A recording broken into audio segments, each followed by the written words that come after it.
تعال ناخد ملخص المضارع البسيط في دقيقة ونص. لو شفت هي او شي او ات او اي اسم سنجلر مفرد بتحط للفعل اس او اي اس او اي اس. شلة الجمع اي ووي ويو وذي واي اسم بلورال جمع بنحط الفعل في المصدر انفينيتيف، يبقى المفرد بيحب الاس والجمع بياخد انفينيتيف. لو شفت دو او دونت او داز او دازنت في اي حتة في الجملة بتحط الفعل في المصدر، يعني لو متضاف له حاجة بتشيلها يا بطل. ندخل على ظروف التكرار.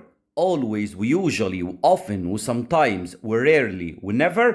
ظرف التكرار قبل الفعل وبعد am و is و are. دي خطتك، ظرف التكرار قبل الفعل وبعد am و is و are. قبل الفعل اهو بيجي هنا وبعدها بيجي الفعل، ما بيجيش العكس. لو جالك العكس اعكس انت بقى، رجعها للاصل بتاعها.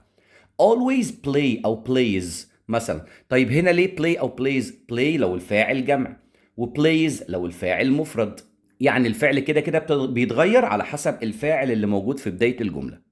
طب ظرف التكرار قبل الفعل تمام بعد ام واز وار عامله ازاي يا مستر؟